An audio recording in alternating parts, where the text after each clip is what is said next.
Hello বন্ধুরা, তোমরা কেমন আছো? আশা করছি সবাই ভালো আছো। আজকে আবারও একটা অমলেট কারি রেসিপি নিয়ে চলে এসেছি।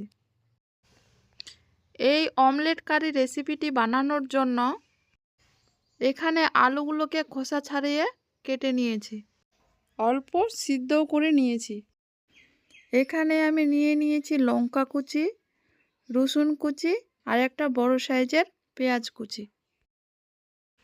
এখন অমলেট বানানোর জন্য এখানে আমি 3টা ডিমকে ভেঙে নিচ্ছি।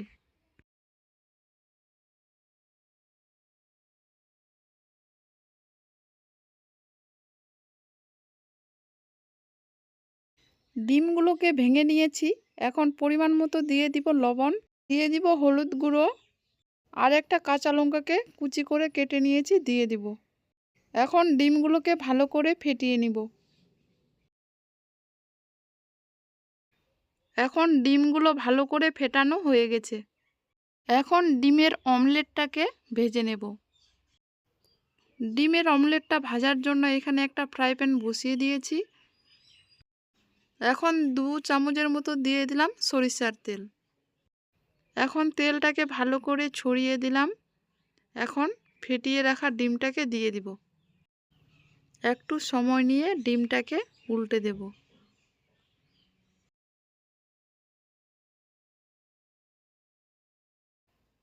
এখন ডিমটাকে উল্টে দেব। যেভাবে ডিমের অমলেটটাকে ভেজে বাড়িতে খাই, একইভাবে ডিমের অমলেটটাকে ভেজে নেব। এখন ডিমের অমলেটটাকে উল্টে দেব।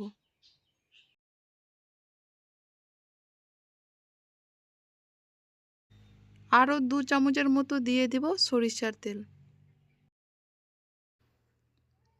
ডিমটাকে আবারও উল্টে দেব। ডিমের অমলেটটাকে উল্টে পাল্টে ভালো করে ভেজে নেব।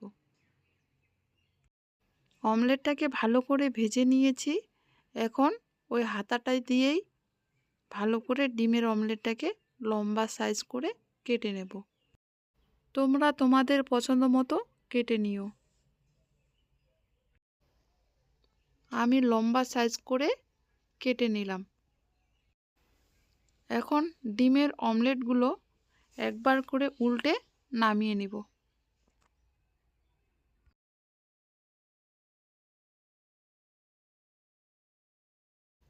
এখন ডিমের অমলেটগুলো হয়ে গেছে, নামিয়ে নিব। এখন আলুগুলো ভাজার জন্য এখানে একটা কড়াই বসিয়ে দিলাম। কড়াইতে পরিমাণ মতো দিয়ে দিলাম তেল। তেলটা ভালো করে গরম হয়ে গেছে। এখন আলুগুলোকে দিয়ে দিব। বন্ধুরা, মাছ মাংস যদি বাড়িতে না থাকে, একবার হলো এই অমলেট কারি রেসিপিটা বানিয়ে দেখবেন, খেতে দারুণ লাগে। পরিমাণ মতো দিয়ে দিব লবণ, দিয়ে দিব হলুদ গুঁড়ো। এই লবণ হলুদ গুঁড়ো দিয়েই আলুটাকে ভেজে নেব।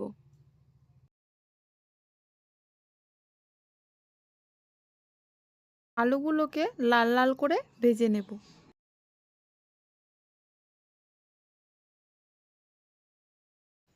এখন আলুগুলো লাল লাল করে ভাজা হয়ে গেছে। আলুগুলোকে তেল ঝরিয়ে নামিয়ে নিব। বন্ধুরা, এই অমলেট কারি রেসিপিটা কেমন লাগলো প্লিজ কমেন্টে জানাবেন। এখন আলুগুলো নামিয়ে নিয়েছি। ওই তেলেই আবারও দিয়ে দিব তেল। এখন যে পেঁয়াজ, রসুন কুচি, লঙ্কা কুচি কেটে রেখেছিলাম, ওগুলো দিয়ে দিব। এখন ভালো করে পেঁয়াজ, লঙ্কা কুচি এবং রসুন কুচিগুলোকে লাল লাল করে ভেজে নেব। লাল লাল করে ভেজে নিয়েছি। এখন অল্প দিয়ে দিব জল।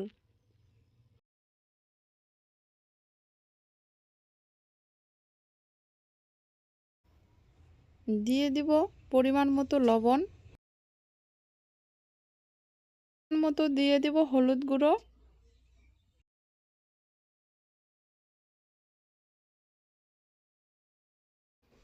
1 চামচ দিয়ে দিব লাল মরিচের গুঁড়ো।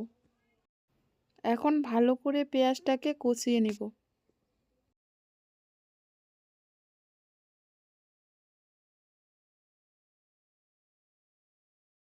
এখানে আমি 4-5 মিনিট ভালো করে পেঁয়াজটাকে কষিয়ে নিলাম।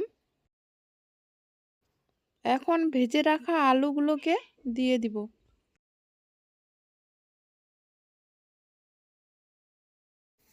আলুগুলো দিয়ে এখন আলুগুলোকে ভালো করে কষিয়ে নিব। আমার চ্যানেলে যদি কেউ নতুন বন্ধু হয়ে থাকো, প্লিজ চ্যানেলটাকে সাবস্ক্রাইব করে পাশে থেকো। আলুগুলোকে একটু কষার পর দিয়ে দিলাম জিরের পেস্ট। আবারও একটু কষিয়ে নেব। এখন ভালো করে কষানো হয়ে গেছে, দিয়ে দিব জল।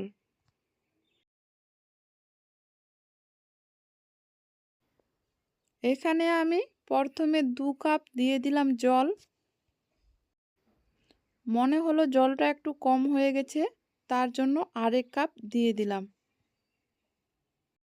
এখানে আমি টোটাল 3 কাপ জল দিয়েছি। এখন জল দেওয়ার পর 5 মিনিটের জন্য ঢেকে দিলাম। 5 মিনিট পর ঢাকনাটাকে তুলে নিলাম।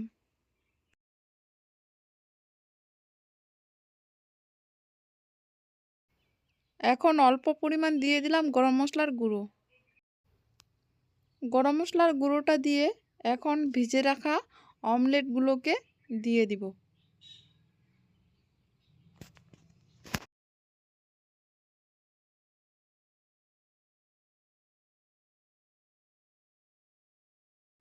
এখন অল্প পরিমাণ দিয়ে দিলাম ধনে কুচি। ধনে কুচিটা দিয়ে একটু নাড়াচাড়া করে দিলাম। এখন ডিমের অমলেট কারি হয়ে গেছে।